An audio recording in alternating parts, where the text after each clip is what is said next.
Hey, beautiful souls, Taran here, and today we're going to talk about something very important.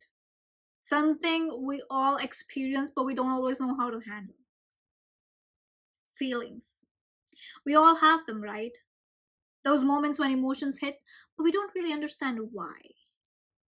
Maybe you're feeling down, but technically everything in your life is going well. Maybe you're on the top of the world, but there's this nagging feeling of emptiness within you, making you feel like something's missing. Or maybe you're angry but you can't even put your finger at something that sparked it. Feelings are messy, unpredictable, and certainly sometimes they just don't make sense. They don't. But that doesn't mean that we should not be aware of our feelings. We should be aware of what we feel. We should let ourselves feel what we feel. But more importantly, we should be aware of why we feel what we feel. And for that, you need to be aware of the people who surround you, who are around you. What do they say? What words do they use that put you in that feeling? Especially if it's a negative feeling. And I know it requires a lot of work, a lot of introspection, which you will have to do, which you will have to work on. I've read this, I think, what book? I was recently reading this book called The Four Agreements by Don Miguel. And he says how if someone's words are hurting you, it's not their words that are hurting you. What's hurting you is that their words touched something inside of you, which is probably a wound. And that is why you're hurting. So your words never hurt someone, and someone's word never hurt you. It's that words touched something inside of you. It could be insecurity, it could be a past trauma, and that is why they are hurt. But once you fix that wound, once you fix that trigger, that trauma, that word will never hurt you again. Just like this. Like I got burned and it hurted. But now when I touch it, it doesn't hurt anymore. So this is just like that wound. Earlier, like a week ago, if someone would have touched it, it would have hurted a lot. Because it was still a wound, it was not healed. The same thing with the words. If someone touches it today, or if I touch it today, it doesn't hurt anymore. Yes, there are scars, but it's gonna go. How long will it stay? That is the same concept. If someone's words are hurting you, that means there's something inside of you which is getting triggered by that word, which you'll have to figure out for your own. And feelings don't always make sense. You see, feelings don't follow logic. This is something we can agree on. Feelings do not follow logic. Logical part is your brain. Feelings never follow logic. Maybe you're doing everything right at the moment, but still feeling uncertain. Maybe you're chasing your dream, but still feeling afraid. Or maybe you're surrounded by love. Maybe you're surrounded by love, but you're feeling alone. Make it make sense. So know that the feelings does not follow logic. And any time your feeling puts you into negative way of taking things or negative feelings you have, know that they do not follow logic. If your feelings are making you feel anything negative about yourself, if they're making you compare yourself with someone, if you're making you feel stupid, if your feelings are making you feel not enough, just know they are not logical. They are not logical. Your feelings does not define you. They does not dictate your future, and they most certainly don't control who you are as a person. Any negative feeling you have is just a parasite feeding off of you, living inside you, which you'll have to get rid of. How do you get rid of that parasite? Stop the negative thoughts. Stop feeling the negative things. Introspect. Why does some things make you feel negative? Why does some words trigger something in you? Why? Introspect. And I'm not even saying go to therapy. No, you can do it all by yourself. If you need help, most certainly, please go do that. If you do not, you can do it yourself. You need a pen, a paper, a notebook. Write. Writing is a form of thinking, so write. The more you write, the more you know about yourself.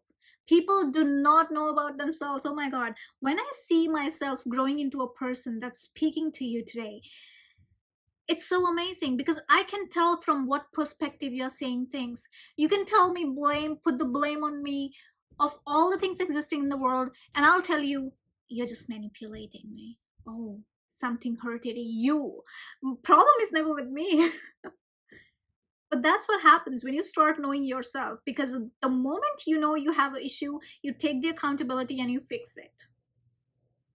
You do. And that's what I do.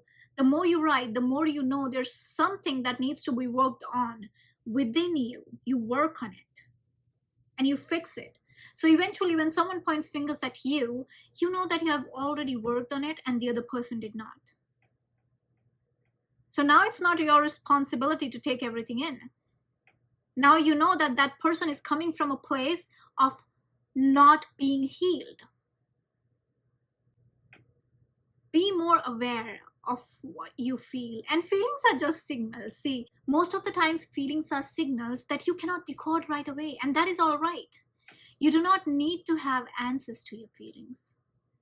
Maybe your feelings are making you feel grief of something that you lost, or maybe you're losing that, you don't even know about it. Maybe you're excited for growth, but the feeling of uncertainty makes you feel overwhelming. Or maybe you're just exhausted, you're tired, and you need rest. Sometimes feelings are just signals. And eventually you'll decode them. Eventually you'll know why you were feeling the certain way. You know, some days you have those feelings when you're just like, I don't know why I'm feeling, but this is a bad feeling. And eventually you knows why you felt that way, because you knew something was coming. That's how we as human beings are. We are so strong.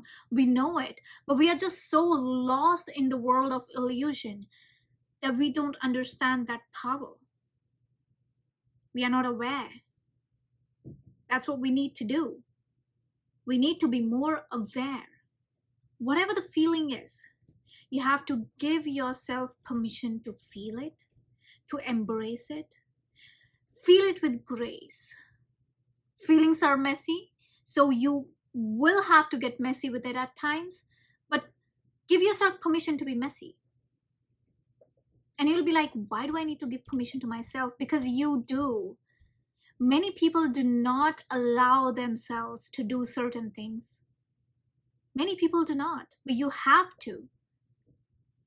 The only way you can get over a feeling or anything or any fear, you'll have to do it. You'll have to look that thing in the eye and tell, hey, I see you and I'm ready to work on you.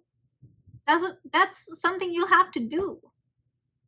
Never in your life you'll be able to get over a fear if you don't do exactly what you're afraid of. And you are enough. If your feelings are making you feel like you're not enough, let me tell you, you are enough. All of your feelings are valid. All of you is valid. And you never in your life apologize to someone when you are being vulnerable. Because those are your emotions, those are your privilege. You're giving the other person the privilege to see you like that. So you never need to be sorry for the emotions you feel. And anytime you need a reminder, come right back. Come right back to me. I'll give you this reminder time and again. And plus point is, it's also the reminder for me. I'm not perfect. I'm just a human experiencing life, doing life. I need reminders too. I hope this video was something that you were looking towards. I hope it helped you in any way. And if this resonated with you, please like, share, and subscribe. And do send it to someone who really need it, who really need to embrace their feelings. Bye for now. I'll see you in the next video.